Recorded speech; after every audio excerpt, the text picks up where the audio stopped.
Hey guys, it's me, Olivie Blake, and this is me not writing. Okay, so cheers.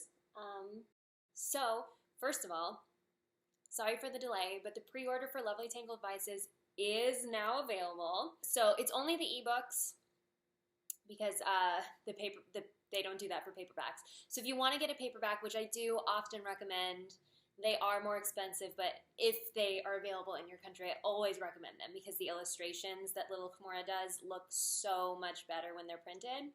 But if you are an ebook person, which they are much cheaper, and they're available in more countries, you can now pre-order it and it will automatically download in your electronic device on October 31st. So that is available. Also, and I'm very sorry I had to limit the giveaway to the United States only because I cannot afford to ship internationally. I really wanted to include Canada. I really did. But then I was not totally sure I was going to be able to ship all that way. I promise you, if I ever like succeed as an author and make like substantial amounts of money, I will ship whatever you want, anywhere you want. So that pre-order is available. If you would like to enter in the giveaway, that is also included in the same post. It's on Twitter, Instagram, Tumblr. Yeah.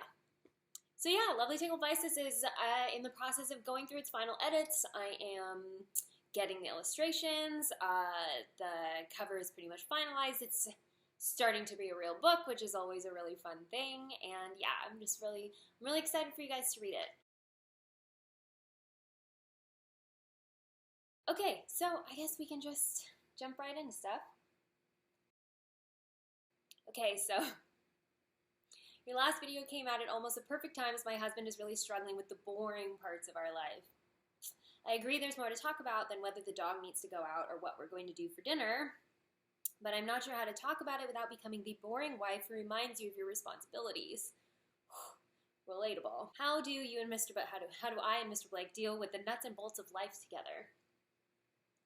I mean, there's a couple of things involved there, aren't there? I mean, first of all, there is a lot of nagging, and I hate the word nagging because apparently only women nag. But I think that just has something, I mean, it doesn't have something to do, it has everything to do with the fact that the way girls are raised is a little bit different. I mean, I don't know about your family, but I will tell you that I was expected to do way more than my brother was. Certainly because I'm the oldest, but, you know, yeah, it does not help when you're the oldest daughter because you are expected to be so many more things than even the oldest son.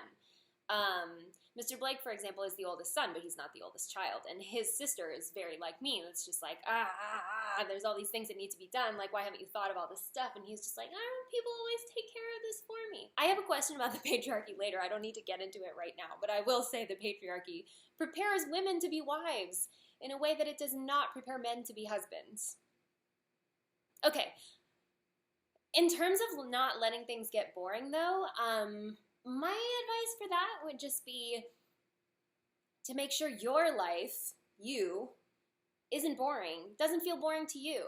I think I've said that for a long time, I kind of, in the beginning of a relationship, I made a lot of it about him and about, like, us together. But the more that we do on our own, separate from each other, the more we then have to talk about. So yeah, there's still a lot of like, have you done this thing for example, the dog, who by the way is at my feet. We went on the long walk and he's just out. Yeah, I mean, you have the boring parts of life together, for sure.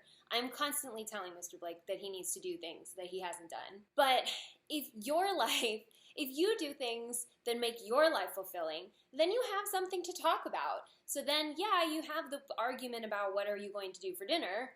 You know, Mr. Blake thinks I'm indecisive when it comes to food. That is not true. I'm not indecisive. I know what I want to eat. The issue is I don't want to say something that he's going to reject because then I don't know what to, There's so many, I really am trying so hard not to get into like gender distinctions here, but it's so hard not to. I mean, do you get this? I feel like Just like I can never pick anything to wear, right? But it's not because I don't have clothes. It's because I don't have the right clothes that say what I want to say, versus men don't really have to say anything with their clothes. Surprise, I've gotten off track. It is tough to navigate domestic life. I say all the time that I hate writing about it because it is not exciting to write about. The kind of conversations that Mr. Blake and I have now are not like the exploratory, like, what were you like as a kid kind of things that we had when we were first starting to get to know each other, where it's just like fascinating and intimate, and you share your secrets and you tell your stories. And now it's like, I've heard that story already. You've told me that story. Or I was there actually when that happened. But that doesn't mean boring. Just because you know each other doesn't mean you get boring over time. I mean, do you feel like you're less interesting as a person now than you were before?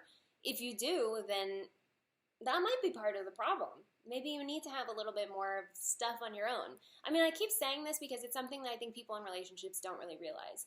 You adjust to your life together. You adjust to being there for them. You maybe start doing things because they do them. You maybe stop wearing costumes on Halloween, for example, because he doesn't like to dress up. But guess what? You don't have to change yourself. If you can find a way to keep your life interesting, then you can probably find a way to keep your marriage interesting, or your relationship, or whatever. I mean, do you feel bored in your marriage? I mean, I think like the obvious things are like, go out and try new things, and you could certainly try new things together, but there is nothing wrong with you pursuing stuff you love on your own. I think that that's what makes things so interesting in the beginning of the relationship, is you have so much of yourself to share with the other person, and so much you want to know about them. And if their life is also stagnant, then you just get this problem of not having anything to talk about, which I think makes a lot of sense. I don't think that the lecturing or the nagging really goes away. I mean, you can ask them very nicely to, hey, think for themselves, but there's really no telling whether that's going to sink in. I always recommend looking to you first. Or if he's the one that's bored and you're fine, then maybe that's his issue, is he needs to come up with something that excites him. He can't honestly expect you to make the relationship exciting. That's not your job. Your job is not to be, your job is not to come home in like lingerie and a coat, you know what I mean?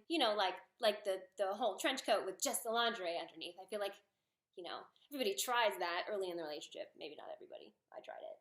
In a winter coat, actually, because Chicago. Not my smartest decision. Not my dumbest. I mean, this is a two-way street, and it kind of depends on what you think the relationship is actually missing. I think it's the way you phrased it, where you're like, hey, what do I do to fix this? But you didn't necessarily have any complaints. It sounds like he had complaints, in which case, maybe he should go about fixing part of this. Maybe he doesn't have anything to look forward to. Does he not like his job or something, so he's expecting you to keep things exciting? I don't want to turn this around on him. I know I've already done so much like gender stuff. I often feel like when I ask myself, like, is my relationship getting boring? Is it getting stagnant? I often find that Mr. Blake is not having the same sensation. He's like perfectly fine. So I think if someone in the relationship is like, how do we keep this from going downhill? It might be a personal thing. It might be a them problem. Or a you problem.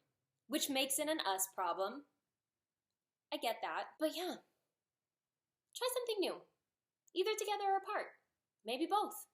When I started boxing, it was kind of fun that we had something new to talk about. When I stopped trying to bike, that was great. Obviously, he likes bikes. I hate them. They're terrible. I used to go on bike rides with him, and even when I could keep up with him, he's very fast. When I could keep up with him, it was so awful, and I would just cry. So I stopped going with him, and now he has things to talk about when he comes back from his bike ride, and he talks to me about his tires. I don't know. I sort of listen. I've said the same thing like 8 times now. I don't think you need to worry about things getting boring. You're with someone you find interesting, hopefully. They're with someone they find interesting, which is you, and I fully believe that you're fascinating as a person. I bet you have lots of thoughts on everything. And if there's anything that you're keeping to yourself, don't. I feel like our relationship is constantly reinventing. But that's because we as people are constantly reinventing. By the way, Mr. Blake just got a job. he is going to teach high school physics. And I'm very excited about what this is going to do for, oh, he's back. I'm very excited about what this is going to do for women in STEM. Not to toot my own horn, but he's kind of an attractive guy. So I'm very excited about him being the hot physics teacher. Maybe that will bring women into science. I told him that that's his responsibility. You know, that's the other thing about the person you're with. They really do grow and change over time. The other day, he comes home from a bike ride. Like, every Saturday he goes on this weird competitive group ride. He's always telling me that there's, like, other pros in this ride.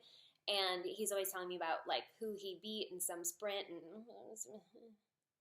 I'm like, oh my God, good job, yay. You know, so he comes home, we're sitting silently, nothing is happening, and then he goes, you know what else? I used this in a story recently. It was very funny. He goes, you know what else? And I'm like, what? Tell me, babe, what else? He goes, sometimes when I'm on a bike ride, these guys that people who don't even know me, when we drive by, or when we bike by the coast, they go down PCH, the Pacific Coast Highway, like from the Santa Monica Mountains and stuff. So he's like, we'll ride by, and there's a bunch of, like, beach volleyball courts, and he's like, sometimes they'll, like, point to girls in bikinis playing volleyball and be like, nice view, right? And this is what he had to say about it. And he goes, but, like, why would they say that? They're not there for us to look at. And I was like, no, babe, they're not. And he's like, they're not, like, just objects. And I was like, no, they aren't. I was, like, so excited and trying to contain myself. And he was like, and I'm married and I don't want to look at other girls' butts. And I was like, well, you know, other men do. And I was like, well, other men do, babe. Other men are not, like, satisfied with the butt that they married.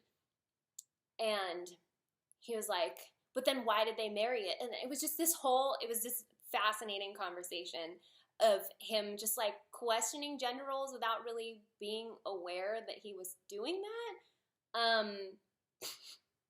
So apparently he's like just figuring out what it's like to be a woman. He's growing into his feminist ally self, which has been fascinating to watch. I mean, with all the Kavanaugh stuff, and he's just like, why wouldn't they believe her? And I'm like, yes, I know.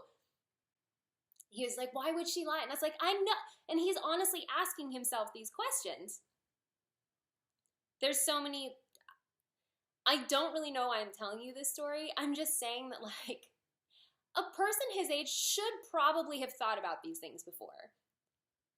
But also, they probably have not. My point is, your partner's going to change a lot, and so are you. And I don't think that relationships really get boring unless you stop changing, or you stop discovering things, or you stop having conversations about what's important to you. I mean, if all you're talking about is whether or not the dog's been fed, then yeah, that might be a problem. But I don't think that would be the case if you felt like you were doing the things you wanted to be doing and participating in things you cared about, watching TV shows you like. I know that's such a simple thing, but, like, the stuff you give up when you're in a relationship, I don't think you realize you've given it up or how much it matters until after it's gone. So yeah.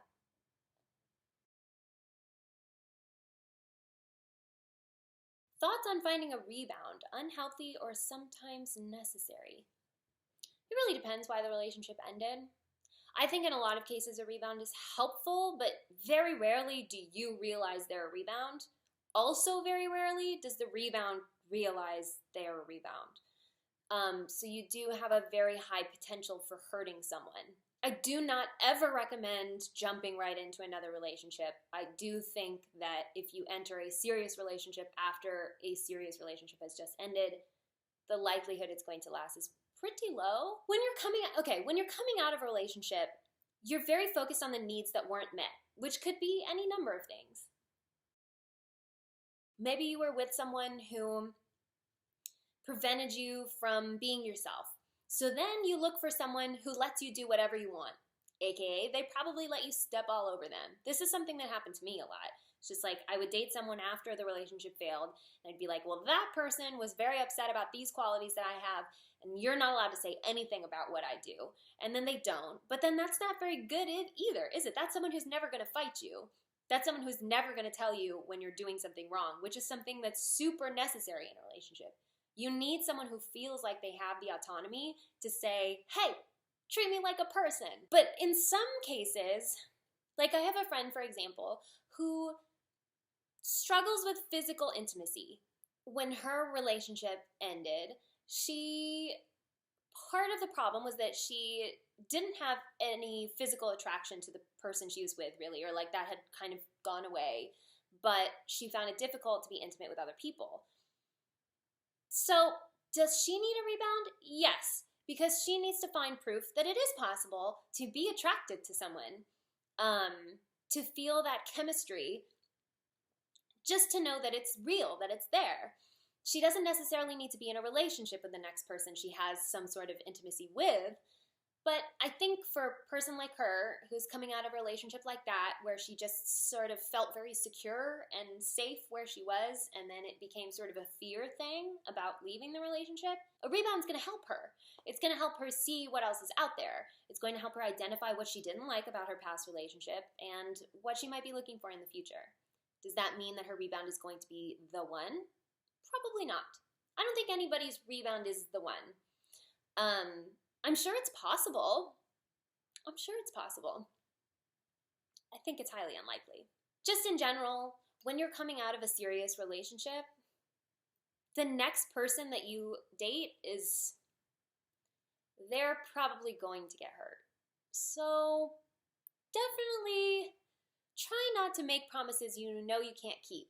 Like, you're the one and I know it and I've never felt this way before.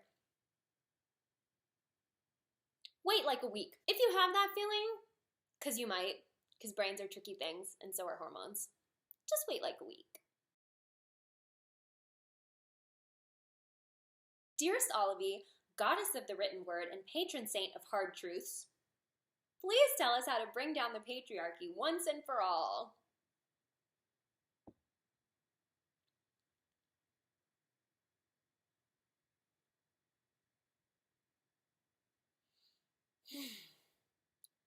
If you are not registered to vote, I don't know what country you live in, it doesn't matter. If you are able to vote and you are not currently registered, go register to vote. The thing about being a woman is we are a marginalized group, which is crazy because we're half the population. I mean, even minorities that are marginalized, they're not even really minorities, but this is going to be a mess. You can just feel this is going to be a mess, I'm sure. The number one thing that the patriarchy is going to want to take away from you is your voice. That's why women are punished for being passionate. That's why women are punished for getting angry. They are punished for being emotional. These are things that the patriarchy is going to want you to feel shame for. There are so many microaggressions buried in just so many things. Like, why aren't there women in science and math? STEM is science, technology, engineering, and math. Why are there no women in STEM? I think it's because it starts at such a young age. Nobody tells little girls to be scientists. They tell little girls to be pretty and to be dainty and delicate and polite. And they don't, boys run around building things. Boys run around and they get dirty and they have curiosities that girls are not encouraged to explore. Because for girls, it's sit down, behave. And we do. In high school, for example, I think there were many times that I felt like I was being underestimated. And my world history teacher, for example, hand chose a bunch of students to take the AP European history test. He did not choose me. And I thought I deserved it. So I went up to him after class and I was like, you have to put me in this group. I have to take this test. I know I can do this. And, and I did. And I got one of the higher scores. But when it came to math, we had sort of the same thing where it was like our math teachers would determine which math class we should go on to next. Kind of the same thing if you think about it. And my math teacher was like, I think you should go either as calculus AB or BC. And he was like, I think you should do calculus AB, not BC, the harder one. And I was just like, all right. But if that had been English or history or like any sort of liberal arts situation, I would have insisted that I could do it. Why didn't I insist? This is a question that I ask myself all the time. Could I have learned it? Yes, definitely. Why didn't I? I was in AP chemistry. I could have learned more difficult calculus. I just let someone tell me I couldn't do it. And I just have a lot of questions now about why I just accepted that. And I really think it's because women are just not expected to, this idea that concepts and thoughts are somehow gendered is crazy. Like, why are English and history so dominated by women until you get further into the field, and then they're, in academia, and then they're dominated by men again? Or like math and science. In my AP chemistry class, I was one of 4 girls, maybe? Why is it like that?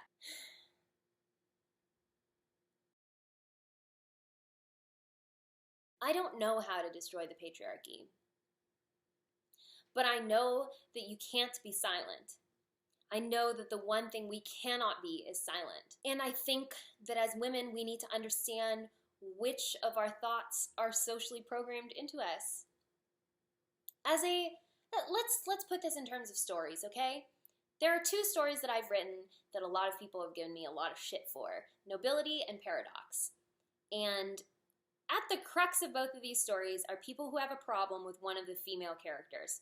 The same female character, actually, the same female archetype, which is the girl who wants something and she goes for it. Now, in Nobility, that is the throne. In Paradox, that's magic. They see something that they want, they see something they feel they deserve, they go after it, and the majority of my mainly female audience has a major problem with that. And I understand from a fiction perspective what sorts of qualities people apply to those characters. I think they see it as very selfish, and maybe they're reading it into the writing, but as the person who's writing it, I don't think they're taking it from the writing. I think they're taking it from something that is what they've been taught. I think that if those female characters were male characters, they would not have the same issues.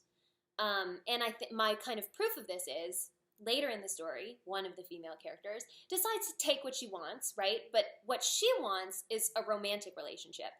And everybody was very down with that. Everybody was very excited when a female character kissed a male character who already had a girlfriend, because that's what she wanted. Now, why is it okay to go for a romantic relationship that's not yours, that you don't really have a right to, but it's not okay to go for a political position that you don't have a right to? I understand that these are not exactly symmetrical issues, right? But it is a little disconcerting that my mostly female audience has a real problem with women going for what they want. And I'm not saying you have to change your view on this, but I am saying think about why you feel this way. Think about why you mistrust women. I had to think about it because initially I would say I did not trust women very much. I certainly did not think that there were any women who had my best interest, and I probably didn't have the best interest of other women around me. I said before that we are taught to view each other as rivals, and that does not help us, okay? The only way we are going to bring down the patriarchy is if we are all on the same team, and we just aren't. This is a difficult topic. It's a super sensitive topic. But the best I can tell you is just don't let them take away your voice. Don't take away your own voice. Don't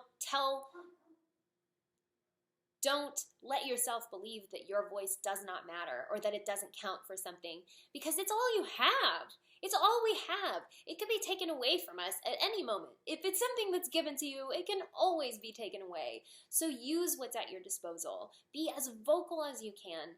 Change doesn't happen through silence. Mobilizing the people around you is super important. Talking about politics with people is important. Make the men in your life a little bit uncomfortable, because I promise they don't get it, okay? They don't understand. And that's, maybe that may not be their fault, okay? Because there are still things that I realize are unfair, like as I move forward in time. We talk about why women don't report, right? Why women don't report sexual assault or any assault. My sister actually was at a party, I think a year ago or something, and a guy punched her at this party or like pushed her or something. So, you know, assault.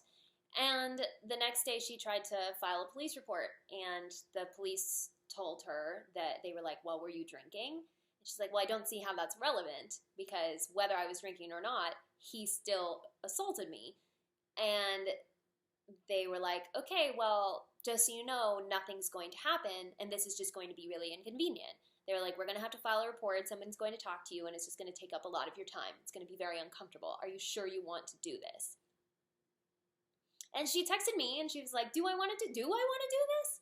Is it worth it? And I was like, yes, it is worth it, because a man who behaves this way one time will do it again.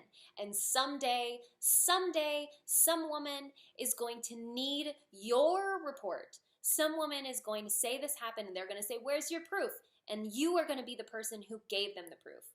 I talked to someone else too, where something happened to them, a man assaulted them, and they didn't report, and then the girl after her got hurt. I know it's hard. I know it's hard. I was vice president of my sorority, and I saw stuff happen to girls, and I was there. We went to the health center, and I saw what happened, and it's bad. It's not great. And people who do talk about what happened to them are so brave. They're so brave. And I guess the best thing I can do, and this isn't even the patriarchy anymore, this is just asking all women, I guess, to be brave and to respect the women who are brave also. We just have to stand together. We have to protect each other. We have to support each other. We have to be vocal. We have to be on the same team. I understand that there's a lot of safety in silence. In every form of silence. There is a lot of safety in saying nothing, and maybe it doesn't affect you. Maybe you staying silent is better for you. But I think when it comes to all of us as a whole, as a society, as women, we have to talk about our experiences. We have to share them. We have to try to make people understand them. Even if that means explaining to people all the time what it's like to be in our shoes, in our position in society. You can't stop. You can't stop talking about yourself. You can't stop valuing yourself. You can't stop demanding what you deserve. You know, women are so unlikely to ask for a raise, for example. But if you never ask, no one's going to offer it to you. Women don't want to come forward and report what's happened to them, and I get that. I mean, I can't even send back an order that's wrong because I don't want to tell the waiter that they did something to me. I don't know how I would face someone in court and tell people who I know aren't going to believe me what they did. But if you stay silent, someone else gets hurt. Someone down the line who doesn't know what happened to you, they suffer. And you have to be on the side of all women. You have to be on the side of that future woman who might be in jeopardy if no one knows what kind of person that guy is, to go back to my sister's example. If nobody says anything, if everyone is silent, then we all feel alone. If everybody keeps their experiences to themselves, then we all feel alone. But if we share them, and if we believe each other's stories, and if we offer representation for what our experiences are like, then we become more of a team. Then we become more like each other. We can understand each other better. We can protect each other better. And I have gone off on a whole thing. Register to vote. If you haven't registered to vote, please register to vote. I'm gonna register to vote. Your vote counts. If you believe your voice doesn't matter, what reason is there for anyone else to believe otherwise? So yeah, I don't know. This is a whole bunch. It's been a rough time out there, ladies. It's been rough. we're just going to have to keep getting out there. We're just going to have to keep being active. A couple generations ago, women did this for us. We'll do it again. We can do it. And I know I talk, like, my audience is mostly women, but I really don't know if there's anyone who isn't. So that's where we're at here. Okay, well, it is always a pleasure to enter your life in this very strange way. I'm holding my wine improperly. I would be yelled at. But anyway, let's see, what's coming up? We're getting close to Halloween, so Lovely Tangled Vices is coming out. I also do have a new fan fiction story that's going to come out, and I'm kind of excited about that too, so there's lots to look forward to. I also started a new non-magical book, because it's been a while. It's been a while since I wrote a plot that didn't have any magic, and just wanted to kind of see how that would go. It's going to focus more on just a romantic relationship, but also their lives. More literary fiction than genre fiction, so we'll see how that goes. I think at the very least I'll have some good song choices for you, because I've been listening to a lot of things that work for it. So yeah, and I'm just babbling. Okay, well, this has been me, Olivie Blake, not writing. I'll see you next week.